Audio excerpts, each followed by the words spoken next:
به نام خدا. سلام دوستان عزیزم، وقتتون بخیر باشه.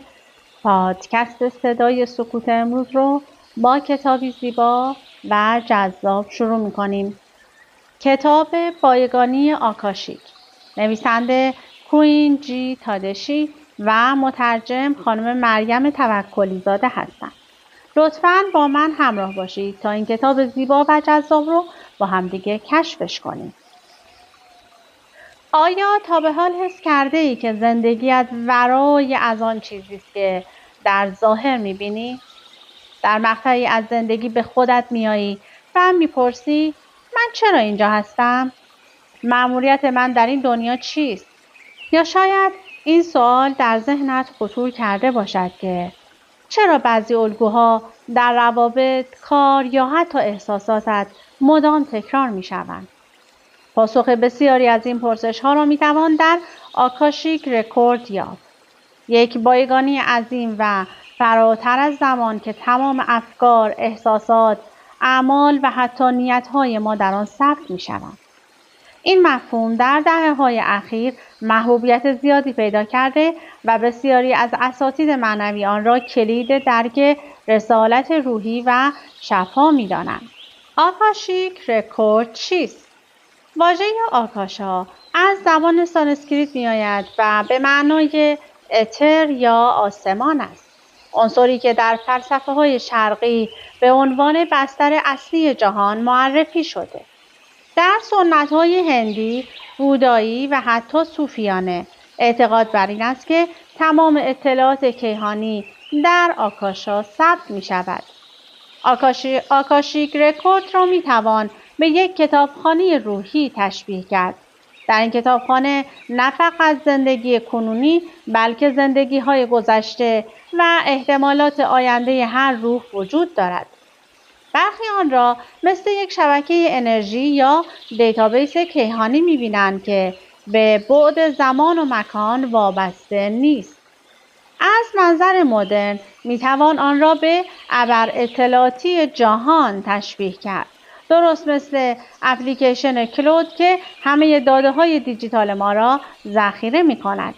آکاشا هم داده‌های روحی و معنوی را در خود نگه می‌دارد. تاریخچه و ریشه‌های فلسفی آکاشیک رکورد. یک فلسفه‌های شرقی. در هندویسم آکاشا به عنوان نخستین عنصر و مادر همه عناصر دیگر آب، خاک، آتش، هوا معرفی می شود. در بودیسم تبتی از مفهومی مشابه با عنوان ذخیره آگاهی نام برده شده است. 2. تئوسوفی و غرب. در قرن 19 اعضای انجمن تئوسوفی از جمله هلنا بلاواتسکی مفهوم آکاشا را وارد ادبیات غرب کردند. آنها معتقد بودند که در آکاشا همه حوادث و افکار بشری ثبت می شود. بعدها رودولف اشتاینر و ادگار کیسی نیز از تجربه های شخصی خود در دسترسی به این رکوردها سخن گفتند. 3. دیدگاه‌های مدرن. در دنیای امروز برخی پژوهشگران مانند روبرت شلدریک با نظریه میدان مورفیک و بعضی فیزیکدانها با مفاهیم کوانتومی سعی کردند توضیح علمی‌تری برای آکاشیک رکورد ارائه دهند. هرچند هنوز علمی قطعی در این باره وجود ندارد، اما ارتباط با مفاهیمی مثل میدان صفر انرژی در فیزیک از جذابیت فوق‌العاده‌ای برخوردار است. محتوای آکاشیک رکورد شامل چه چیزهایی است؟ آکاشیک رکورد صرفاً مجموعه‌ای از خاطرات ساده نیست، بلکه لایه‌های مختلفی دارد.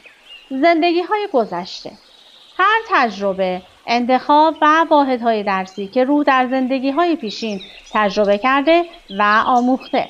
زندگی کنونی، الگوها، تصمیم‌ها، روابط، عشق و احساساتی که الان در حال تجربه کردن آن هستیم. آینده احتمالی، حالت‌های مختلفی که بر اساس تصمیم‌گیری‌هایت در زندگی پیش می‌آیند. قراردادهای روحی و کارما، پیمان‌هایی که بین ارواح برای رشد متقابل بسته می‌شود. سطوح جمعی، رکوردهای خانواده، جامعه، ملت‌ها و حتی کل بشریت. تصویر رایجی که افراد در مدیتیشن یا دسترسی به رکورد می‌بینند، یک کتابخانه نورانی با کتاب‌های درخشان است. بعضی‌ها آن را به صورت تونل‌های نور یا شبکه‌ای از خطوط انرژی درک می‌کنند. چرا سوابق آکاشیک اهمیت دارند؟ کشف رسالت روحی. آکاشیک رکورد به تو کمک می‌کند بفهمی چرا به این دنیا آمده‌ای و چه مأموریتی داری. درمان و شفا.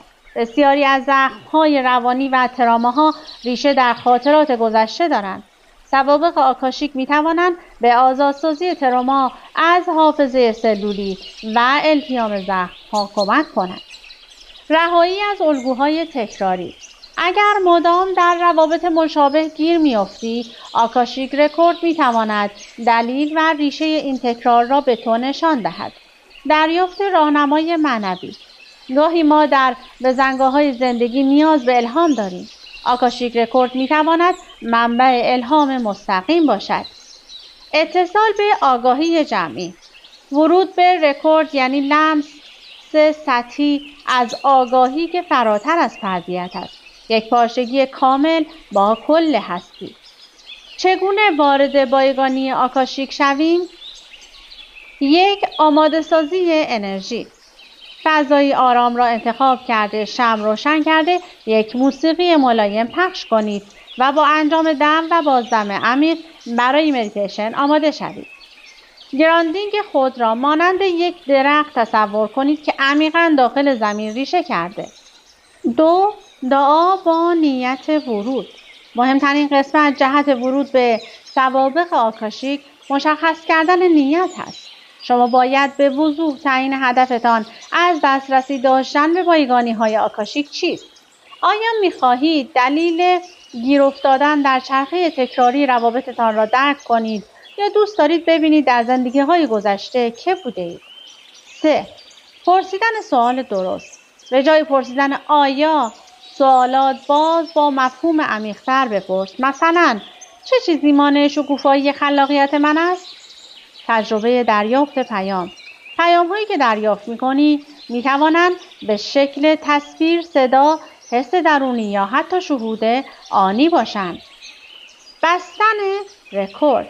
پس از دسترسی به سوابق آکاشیک از جهان هستی، راهنماها و فرشتگان تشکر کرده و با گفتن این جمله که سوابق آکاشیک اکنون بسته شده، به این تجربه ارزشمند خاتمه دهید. روش‌های مختلف دسترسی به آکاشیک رکورد. مدیتیشن با فکر، قطع، سکوت. برای اینکه از ذهن و منیت جدا شوی، برای ذهن و منیتت یک اسم بگذار. هر وقت بیدار شدی از بیرون نگاهش کن. نگذار مثل بچه شیطان دست در پریز برق کند یا بشقاب بشکند. مثل پدر و مادر مراقبش باش. این تمرین ارزشمند باید 24 ساعته و هر ثانیه انجام شود تا اثر بخش باشد. هیپنوتراپی یا رگرشن. بعضی درمانگران با هیپنوتیزم به افراد کمک می‌کنند به خاطرات روحی دسترسی پیدا کنند. صداهای باینورال و فرکانس‌ها. استفاده از موسیقی خاص با فرکانس‌های امواج تتا هیلینگ برای آرامسازی ذهن. روش‌های شرقی. ترکیب یوگا، پرانایاما و مدیتیشن‌های تبتی. روش‌های مدرن غربی. استفاده از دعاها و عبارت‌های مانترا مانند من با نیتی خالص قلب و روحم را باز می‌کنم تا با اتصال به جهان هستی اطلاعات بعدهای بالاتر را دریافت کنم و تکنیک‌های انرژی درمانی. کاربردهای عملی آکاشیک رکورد. یک، شفا و روان درمانی. خیلی از مشکلات روانی مثل ترس‌های بی‌دلیل یا روابط سمی ریشه در سوابق آکاشیک دارند. 2. انتخاب شغلی و مالی. افراد ثروتمند و مردم عامه از رکورد برای دریافت راهنمایی درباره مسیر شغلی یا حتی سرمایه‌گذاری استفاده می‌کنند. 3. روابط عاطفی. درک قراردادهای روحی به واسطه سوابق آکاشیک می‌تواند روابط را شفاف‌تر کند. 4. خلاقیت و هنر. هنرمندان زیادی ادعا کردند که الهاماتشان از طریق اتصال به آکاشا آمده است. 5. رشد معنوی. دسترسی به رکورد به نوعی تمرین اتصال به سطح بالاتر آگاهی و افزایش هوش معنوی است. روایت‌های داستانی. کیس استادی. داستان اول. زنی که ترس از آب داشت. یک خانم در جلسات آکاشیک رکورد متوجه شد در یکی از زندگی‌های گذشته‌اش غرق شده بود. با این آگاهی توانست ترس شدیدش از آب را درمان کند. داستان دوم. مردی که همیشه شکست مالی می‌خورد. او در رکورد کشف کرد که یک پیمان ناخودآگاه با خانواده‌اش بسته بود. پول داشتن خطرناک است. با شناسایی این قرارداد الگوی شکست مالیش شکسته شد. داستان سوم. هنرمندی که الهامش را یافت. یک نقاش پس از ورود به رکورد تصویری نورانی دید و همان تصویر الهام بخش آثار موفقش شد. تمرین‌های عملی برای ورود به آکاشیک رکورد. تمرین 1. مدیتیشن ساده ورود. 1. در جایی آرام بنشین. 2. چند نفس عمیق بکش. 3. نیت خود را برای ورود مشخص کن. 4. تصور کن وارد کتابخانه نورانی می‌شوی. 5. اولین تصویری که می‌آید یادداشت کن. تمرین 2. نوشتن افکار، ژورنالینگ. پس از مدیتیشن قلم و کاغذ بردار. بدون سانسور کردن خود شروع به نوشتن کن. بگذار کلمات خود به خود جاری شوند. تمرین 3. مراقبه با صدا. استفاده از موسیقی با فرکانس 528 یا 963 هرتز. در حالت آرامش نیت ورود داشته باش. نکاتی مهم در رابطه با دسترسی به سوابق آکاشیک. روبرو شدن با خاطرات سخت گذشته میتواند دردناک باشد. بدون اجازه وارد رکورد دیگران نشو. مراقب باش به تجربه رکورد وابسته نشوی. همیشه در انتها رکورد را همانطور که بیشتر توضیح دادیم ببند. پرسش‌های متداول. FAQ. 1. آیا آکاشیک رکورد واقعی است یا فقط استعاره؟ پاسخ: بستگی به دیدگاهت دارد. برای خیلی‌ها تجربه واقعی است. 2. آیا همه می‌توانند وارد رکورد شوند؟ بله، با تمرین و نیت خالص. 3. آیا آینده در رکورد نوشته شده؟ آینده مجموعی از احتمالات است، نه یک سرنوشت ثابت. 4. آیا دسترسی به آکاشیک رکورد خطرناک است؟ اگر با نیت منفی وارد شوی، انرژی سنگین میگیری، ولی در حالت مثبت کاملا امن است. 5. چه زمانی بهترین وقت ورود است؟ وقتی ذهن آرام باشد، صبح زود یا بعد از مدیتیشن. 6. آیا میتوان برای دیگران رکورد خواند؟ فقط با اجازه خودشان. 7. چه فرکانس هایی برای ورود مناسب است؟ معمولاً امواج تتا. 8. چه تفاوتی با ناخودآگاه جمعی دارد؟ ناخودآگاه جمعی بخشی از رکورد است، اما رکورد گسترده تر است. 9. آیا باید استاد داشته باشم؟ داشتن استاد کمک می‌کند ولی الزامی نیست. 10. آیا علم روز این موضوع را تایید کرده؟ هنوز نه، ولی نظریه‌های کوانتومی شباهت‌هایی دارند. آینده آکاشیک رکورد و معنویت مدرن. با پیشرفت علم مخصوصاً در حوزه هوش مصنوعی و شبکه‌های اطلاعاتی، مفهوم آکاشیک رکورد بیش از پیش اهمیت پیدا می‌کند. شاید روزی بتوانیم درک علمی دقیق‌تری از آن داشته باشیم. برخی حتی معتقدند که اتصال جمعی بشر در عصر اینترنت نمونه کوچک از آکاشا در دنیای مادی است. آکاشیک رکورد صرفاً یک مفهوم معنوی نیست، بلکه پلیس میان گذشته، حال و آینده روح.